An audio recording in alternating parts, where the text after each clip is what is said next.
may nakita tayong mini waterfalls.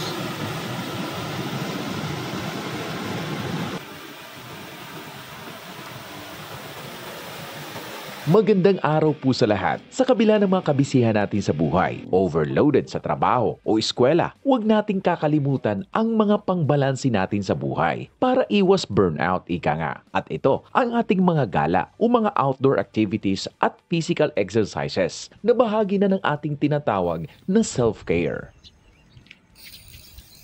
And today, ang ating pangimagas para mawala ang ating mga nararamdamang pagod sa katawan ay lalong pagurin ang ating mga sarili. Ang magbisikleta papunta ng Kagsawa. Isa ito sa mga paborito kong destinasyon pag nagbibisikleta ng solo. Maliban kasi sa malapit lamang, ramdam na ramdam mo rito ang outdoor vibe. Nariyang tatawid ka sa mga ilog, dadaan sa mga malubak at mabuhanging trail, tatambay sa mga damuhan, tatakuti ng baka. At siyempre, nandyan ang napakagandang dalaga natin, si Mayon. Kagaya ng nabanggit ko, malapit lamang ito sa bahay ko sa Legazpi City. Lumusot ako sa may simbahan ng Barangay Tagas, Daragalbay at iniluwa sa Duterte Highway. Ewan bakit may pangalan na Duterte Highway ito, gayong pera naman ito ng tao. Pero ang hindi talaga alam na totoong pangalan nito ay Daraga Urban Tourism Eco Route na may habang 4.6 kilometers. Dadaanan ito ang mga barangay ng Tagas, Kilikaw, Malubago, Binitayan, Banyag, Kulyat at Busay Daraga.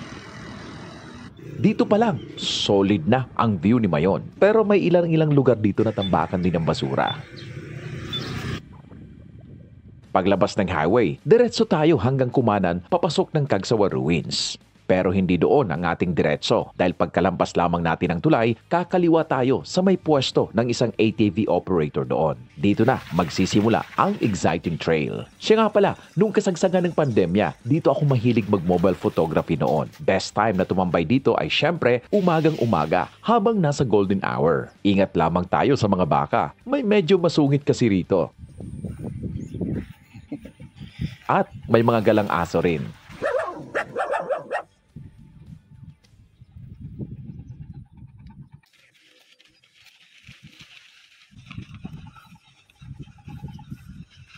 Nagbago na ng gusto ang lugar. May mga dike na kasi. Protection din kasi ito laban sa lahar. Grabe kaya ang mud flow dito pag masungit ang panahon. Isa pa sa mga paborito ko dito ay ang mga agoho trees. Dito pinakamasarap tumambay. Malilim, mapresko ang hangin at luntian ang paligid. Dito lumalabas lahat ng mga happy hormones ko. Talagang tanggal lahat ng pagod ko.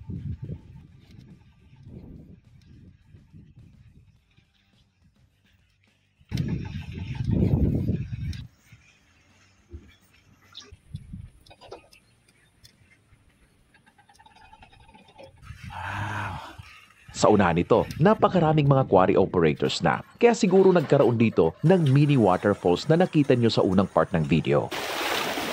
Ano po kayo niya? Diba? Yay! May mini waterfalls, oh! Di magtatagal, mawawala rin ito kapag hinukay na ng mga heavy equipments operators ang bandang unahan ng ilog na ito. Ganun pa man ay in-enjoy na lamang natin ang lugar. Wala naman akong naamoy na malansa sa tubig, kaya pakiramdam ko malinis naman. Mga kalahating oras yata akong nagtampisaw sa lugar na ito. Napakasarap sa pakiramdam at tila musika ang tunog ng lagaslas ng tubig rito. Napakabango at napakalamig ng nalalanghap kong hangin. Maya-maya, medyo mainit na, kaya oras na para umuwi. Binisikleta ko na muna ang paakyat ng Barangay Butchao bago bumalik muli ako sa dating trail. Kaya palabas na to ng Butchao. Thank you.